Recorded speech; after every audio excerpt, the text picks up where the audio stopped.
Hello అందరికీ welcome back to Dolly dumplings. ఇవాళ recipe వచ్చేసి బండి మీద చేసే చిట్టి చిట్టి పునుగుల్ని ఎలా ప్రిపేర్ చేసుకోవాలో, అదేవిధంగా బండి మీద వేసే చట్నీ కారాన్ని కూడా ఎలా ప్రిపేర్ చేసుకోవాలో ఈ వీడియోలో క్లియర్గా చూసేయండి.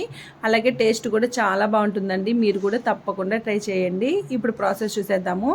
దీనికోసం ముందుగా ఒక బౌల్ని తీసుకొని ఇందులో 1 కప్పు మినపప్పు వేసుకొని, మినపప్పు మునిగే వరకు వాటర్ని పోసుకొని శుభ్రంగా వాష్ చేసుకొని వాటర్ని వంపేసి మళ్ళీ పప్పు మునిగే వరకు నీళ్ళని పోసుకొని కనీసం 1 గంట సేపు పాటు నానపెట్టుకోవాలి. ఈ పప్పు 1 గంట నానితే సరిపోతుందండి. అలాగే మరో బౌల్ని తీసుకొని మీరు ఏ కప్పుతో అయితే మినపప్పు తీసుకుంటారో ఆ కప్పుతో 2 కప్పులు ఇడ్లీ రవ్వను వేసుకొని ఇడ్లీ రవ్వ మునిగే వరకు వాటర్ని పోసుకొని ఒకసారి బాగా మిక్స్ చేసుకొని మూత పెట్టుకొని 1 గంట సేపు నానపెట్టుకోవాలి. ఇలా గంట సేపు నానిన తర్వాత మూత తీసుకొని ఒకసారి పప్పుని మళ్ళీ వాష్ చేసుకోవాలి. చూడండి, ఇక్కడ పప్పు కూడా చక్కగా నానిపోయింది, వాటర్ కూడా ఇంకిపోయాయి కదా.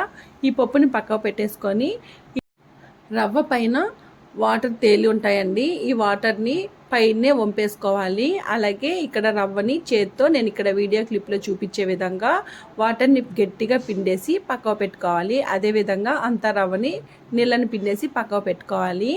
ఇప్పుడు మిక్సీ జార్లో కానీ గ్రైండర్లో కానీ మనం ముందుగా నానబెట్టుకున్న మినపప్పును వేసుకొని మెత్తగా రుబ్బుకోవాలండి. మీరు మిక్సీ జార్లో వేసుకోవాలి అనుకుంటే మిక్సీని ఆపుకుంటూ వాటర్ని యాడ్ చేసుకుంటూ మధ్య మధ్యలో మిక్స్ చేసుకుంటూ పిండిని మెత్తగా మిక్సీ పట్టుకోండి. లేదంటే మిక్సీ హీట్ అయిపోయే ఛాన్సెస్ ఉంటుంది.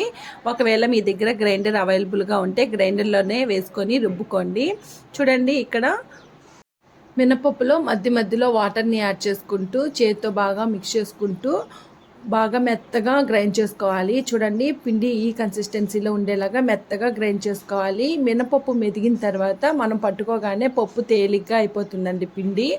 ఆ విధంగా మెత్తగా మిక్సీ పట్టుకున్న తర్వాత మనం ముందుగా నీళ్ళని పిండి పెట్టుకున్న రవ్వను కూడా యాడ్ చేసుకొని 1-2 నిమిషాలు గ్రైండ్ చేసుకోవాలి.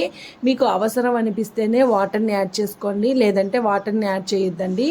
చూడండి, పిండి ఈ కన్సిస్టెన్సీలో ఉండేలాగా మిక్సీ పట్టుకోవాలి. ఇలా మెత్తగా రుబ్బుకున్న ఈ పిండిని ఒక బౌల్లోకి తీసుకోవాలి.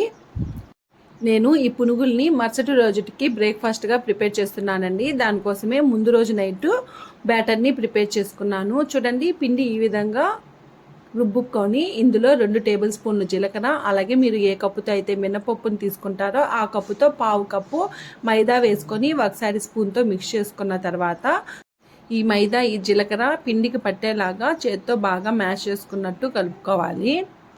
మనం మైదా వేసాం కదా, ఈ మైదా మొత్తం ఈ పిండిలో కలిసేలాగా కనీసం 1-2 నిమిషాల పాటు పిండి మొత్తాన్ని బాగా మిక్స్ చేసుకోవాలి.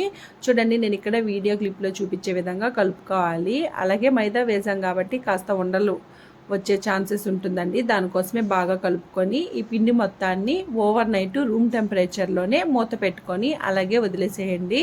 మరుసటి రోజు ఉదయానికి చూడండి, పిండి ఎంత చక్కగా ఫార్మేట్ అయింది కదా, చక్కగా పులిసిందండి. దీన్ని ఒకసారి మళ్ళీ బాగా మిక్స్ చేసుకొని ఇప్పుడు ఇందులో ఒక మీడియం సైజు ఆనియన్ని చిన్న చిన్న ముక్కలుగా కట్ చేసి వేసుకోవాలి. అలాగే 2 కారం గల పచ్చిమిర్చిని చిన్న చిన్న ముక్కలుగా కట్ చేసి వేసుకొని ఇందులోనే 1 రెమ్మ కరివేపాకు, అలాగే సన్నగా కట్ చేసుకున్న కొత్తిమీరని కూడా వేసుకోవాలి. ఇందులో 1/2 టేబుల్ స్పూన్ వరకు సాల్ట్ని వేసుకోవాలి. సాల్ట్ మీ రుచికి తగ్గట్టు అడ్జస్ట్ చేసుకోండి. అలాగే 1/2 టేబుల్ స్పూను వంట సోడా వేసుకొని ఈ పిండి మొత్తాన్ని బాగా మిక్స్ చేసుకోవాలి. వంట సోడాని ఎక్కువ వేయొద్దండి, మనం రవ్వను వేస్తున్నాం కదా, ఆయిల్ పీల్చేసే ఛాన్సెస్ ఉంటుంది. అలాగే వంట సోడా వేయకుండా పునుగులు వేసి చూడండి, ఆయిల్ పీల్చకుండా చక్కగా వచ్చినట్లయితేను వంట సోడాని వేయాల్సిన అవసరం లేదు. మీకు ఒకవేళ పునుగులు గట్టిగా వస్తుంటే కాస్త వంట సోడాని యాడ్ చేసుకోండి. చూడండి, ఇందులో కొద్దిగా వాటర్ని యాడ్ చేసుకుంటూ ఈ పిండిని పునుగుల పిండిలాగా కలుపుకోవాలి. పునుగులు వేసుకోవడానికి వీలుగా ఉండేలాగా కలుపుకోవాలండి. వాటర్ని ఒకేసారి యాడ్ చేసి కలిపేశారంటేను లూజ్ అయిపోతే పునుగులు పర్ఫెక్ట్ షేప్లోకి రావు. చూడండి, ఈ పిండి ఈ కన్సిస్టెన్సీలో ఉండేలాగా చూసుకొని కలుపుకోండి. ఇప్పుడు ఈ పిండిని పక్కకు పెట్టేసుకొని ఇందులో 2 రకాల చట్నీలను కూడా ప్రిపేర్ చేసుకుందాము. దీనికోసం స్టవ్ ఆన్ చేసుకొని ఒక గిన్నెని పెట్టుకొని ఇందులో 7-8 కారం గల పచ్చిమిర్చిని వేసుకోవాలి. అలాగే ఒక 4 పెద్ద సైజు టమోటాలు చిన్న చిన్న ముక్కలుగా కట్ చేసి వేసుకోవాలి. ఇందులోనే కాడలుగా ఉన్న కొద్దిగా పుదీనా, అలాగే కాడలతోనే కాస్త కొత్తిమీరని యాడ్ చేసుకొని ఇందులో 1 టేబుల్ స్పూన్ జీలకర్ర, 5-6 వెల్లుల్లి రెబ్బలు, 2 ఎండుమిరపకాయలు, 1/2 టేబుల్ స్పూను సాల్ట్, 1 గ్లాస్ వాటర్ని పోసుకొని మూత పెట్టుకొని మంటని మీడియం ఫ్లేమ్లో ఉంచి ఉడికించుకోవాలి.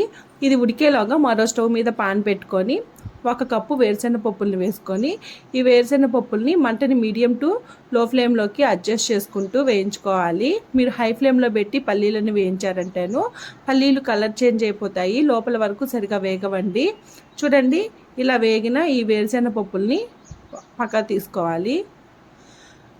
ఈ వేరుశెనగ పప్పులు పూర్తిగా చల్లారిన తర్వాత ఒక మిక్సీ జార్లోకి వేసుకొని ఇందులో కారం గల పచ్చిమిర్చిని 3 వేసుకోవాలి. అలాగే 1 ఇంచు అల్లంని చిన్న చిన్న ముక్కలుగా కట్ చేసి వేసుకొని ఇందులో 2 టేబుల్ స్పూన్లు పుట్నాల పప్పు, 1/2 టేబుల్ స్పూన్ సాల్ట్, చిటికెడు చింతపండు వేసుకొని 1 రెమ్మ కరివేపాకు వేసుకొని మూత పెట్టుకొని ఒకసారి మిక్సీ పట్టుకోవాలి. ఇలా మిక్సీ పట్టుకున్న తర్వాత 1 గ్లాస్ వాటర్ని యాడ్ చేసి మళ్ళీ మెత్తగా మిక్సీ పట్టుకోవాలి. చూడండి, ఈ విధంగా మిక్సీ పట్టుకొని పక్క పెట్టుకోవాలి. ఇప్పుడు టమాటాలు ఉడికాయో లేదో మూత తీసుకొని చెక్ చేసుకోవాలి. చూడండి, ఇక్కడ నాకు ఆల్మోస్ట్ ఉడికిపోయింది. ఈ వాటర్ అంతా కాస్త ఇంకే వరకు ఉడికించుకోండి. మళ్ళీ మూత పెట్టుకొని మంటని హై ఫ్లేమ్లో పెట్టి ఉడికించుకోవాలి. ఇప్పుడు మూత తీసుకొని ఒకసారి బాగా మిక్స్ చేసుకోవాలి. చూడండి, వాటర్ కూడా చక్కగా ఇంకిపోయాయి. ఇప్పుడు దీన్ని కాస్త చల్లారిన తర్వాత ఒక మిక్సీ జార్లోకి వేసుకోవాలి. ఇందులోనే మీ రుచికి తగ్గట్టు 1/2 టేబుల్ స్పూన్ సాల్ట్ వేసుకొని మూత పెట్టుకొని మెత్తగా మిక్సీ పట్టుకోవాలి. ఇలా మిక్సీ పట్టుకున్న ఈ కారాన్ని ఒక బౌల్లోకి తీసుకోవాలి. ఇప్పుడు పోపు వేసుకోవడం కోసం స్టవ్ ఆన్ చేసుకొని కడాయి పెట్టుకొని 2 టేబుల్ స్పూన్ల ఆయిల్ వేసుకొని ఆయిల్ వేడిన తర్వాత ఇందులో పోపు దినుసుల్ని వేసుకోవాలి. అలాగే 2 రెమ్మలు కరివేపాకు వేసుకొని కాస్త చిటపటలాడిన తర్వాత స్టవ్ ఆఫ్ చేసేసుకొని మనం ముందుగా మిక్సీ పట్టుకున్న కారం అలాగే చట్నీలోకి ఈ పోపుని వేసుకోవాలి. చూడండి, ఇక్కడ చట్నీ కన్సిస్టెన్సీ కాస్త పలచగా ఉంటేనే బాగుంటుందండి. దానికోసమే కొద్దిగా వాటర్ని యాడ్ చేసుకొని సాల్ట్ సరిపోయిందో లేదో చెక్ చేసుకొని రెండిటికి సాల్ట్ని అడ్జస్ట్ చేసుకోవాలి.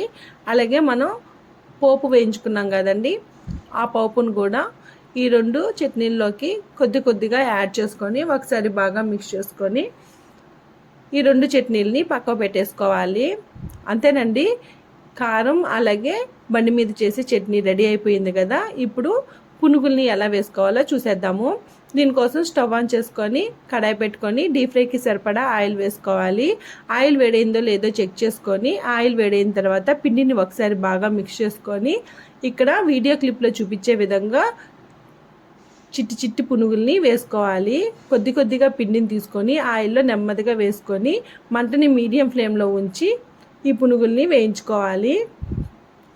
అలాగే పునుగుల్ని ఒక 60% ఫ్రై చేసుకోవాలండి. చూడండి, ఇక్కడ ఈ విధంగా ఫ్రై చేసుకొని వీటిల్ని పక్కకు పెట్టుకోవాలి. అదేవిధంగా మిగిలిన పిండితో కూడా కొద్దిగా పిండిని ఆయిల్లో వేసుకుంటూ చిట్టి పునుగుల్ని వేసుకోవాలి. ఈ పునుగులు కూడా 60% ఫ్రై అయ్యే వరకు వేయించుకోవాలండి. అలాగే కడాయి కాస్త ఫ్లాట్గా ఉన్న కడాయిని యూజ్ చేస్తే పునుగులు అంటుకోకుండా చక్కగా వస్తాయి. చూడండి, ఇక్కడ 60% పునుగులు అనేది వేగిపోయాయి.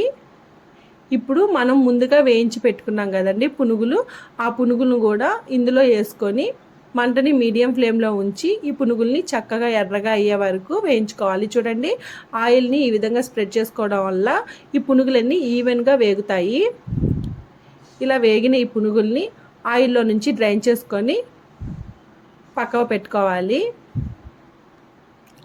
అదేవిధంగా రిమైనింగ్ పిండిని కూడా సేమ్ ప్రాసెస్తో చేసుకోవాలండి. ఇలా చేయడం వల్ల పునుగులు అనేది చక్కగా వేగి లోపల సాఫ్ట్గా బయట క్రిస్పీగా చాలా టేస్టీగా వస్తాయి. చూసారు కదా, బండి మీద చేసే చిట్టి పునుగుల్ని ఎలా ప్రిపేర్ చేసుకోవాలో ప్రాసెస్ ఏందో. వీటిల్ని వేడిగా సర్వ్ చేసుకుంటే చట్నీ కారంతో టేస్ట్ అద్దిరిపోతుందండి. మీరు కూడా ఈ రెసిపీని తప్పకుండా ట్రై చేసేయండి. అలాగే మరిన్ని రెసిపీస్ కోసం మన ఛానల్ని సబ్స్క్రైబ్ చేసుకొని అలాగే నోటిఫికేషన్ సింబల్ని ఆన్ చేయండి. Thank you for watching.